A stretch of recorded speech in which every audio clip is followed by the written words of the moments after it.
Friends, Hindi recorded channel में आप सभी का स्वागत है।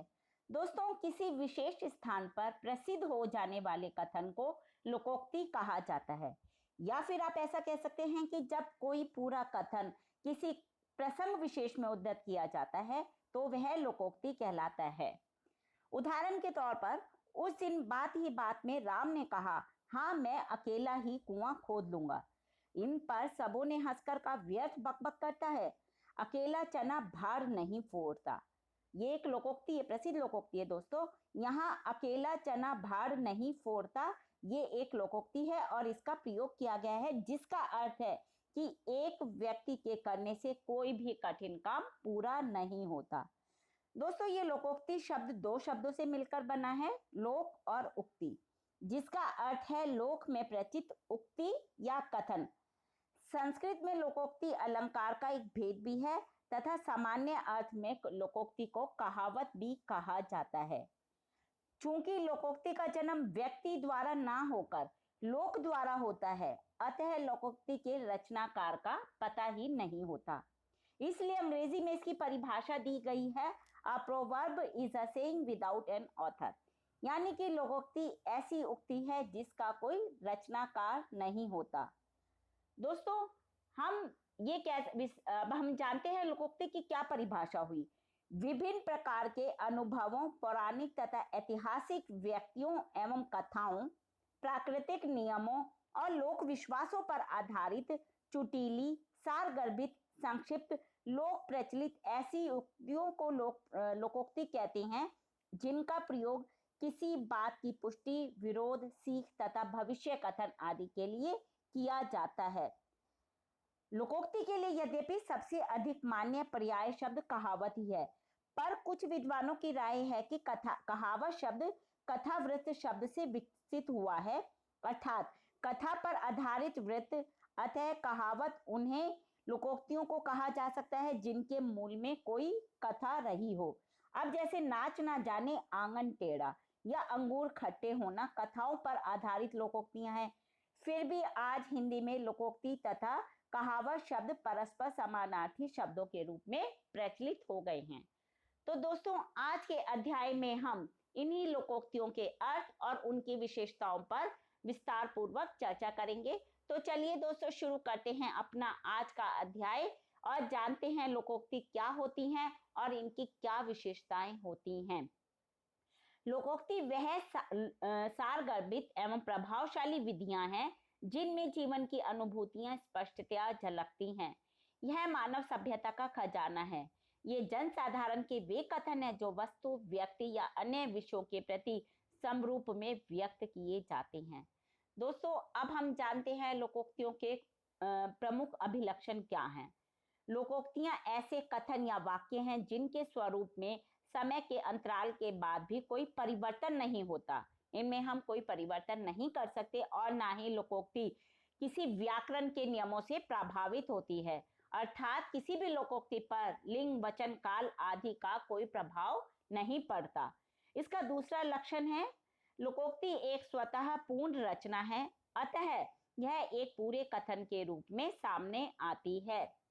भले ही लोकोक्ति वाक्य संरचना के सभी नियमों को पूरा नहीं करती, पर फिर भी वह अपने आप में एक पूर्ण उक्ति होती है।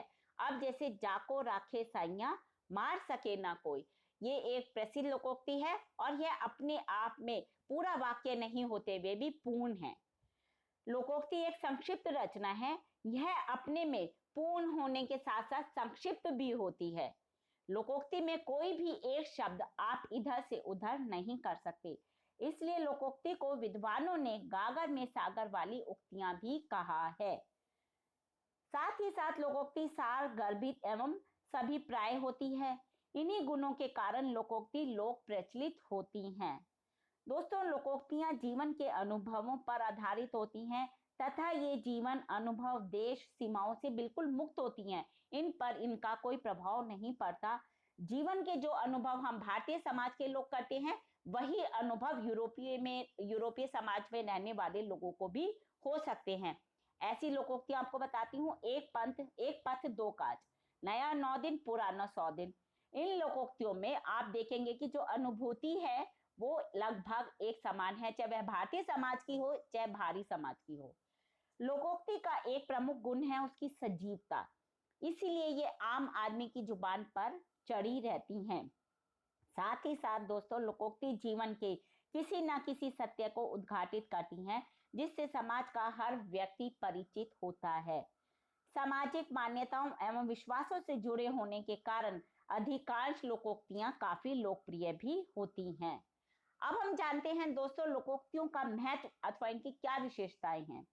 लोकोक्ति लोक साहित्य में आधार भूमिका काम करती हैं। इनकी विशेषताओं के द्वारा इनके महत्व को स्पष्ट किया जा सकता है। पहली इसकी विशेषता है कि ये सबसे ज्यादा समाज का सही मार्गदर्शन करती हैं। लोकोक्तियां मार्गदर्शन का महत्वपूर्ण आधार है। लोक में प्रचलित अनुभव ज्ञान लोकोक्ति है, जो व्यक्ति विशेष तथा समाज को सही मार्गदर्शन प्रदान करने में सहायक होती हैं।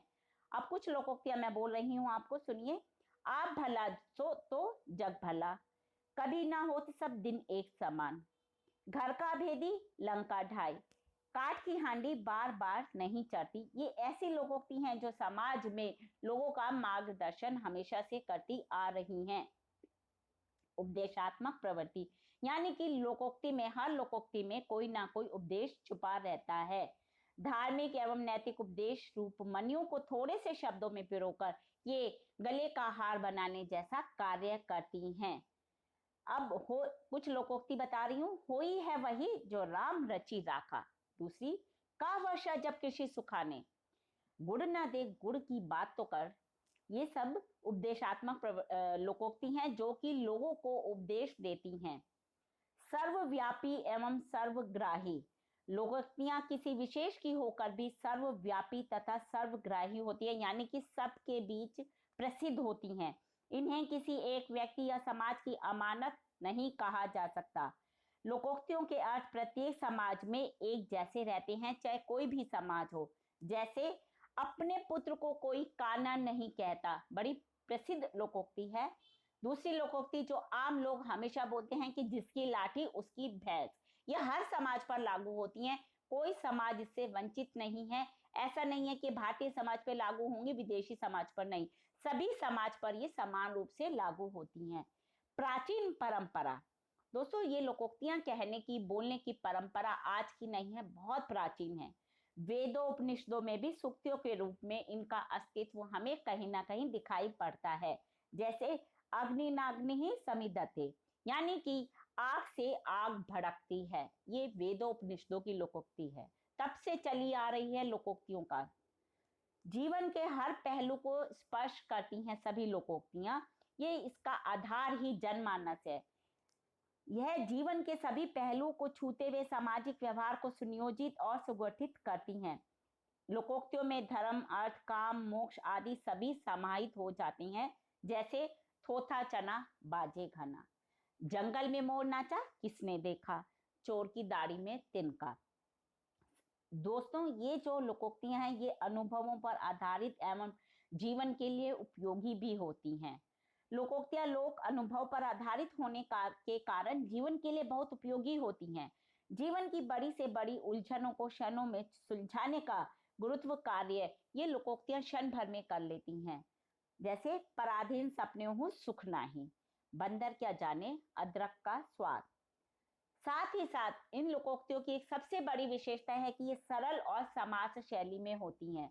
लोकोक्तियों में सरलता एवं समासिकता होती है।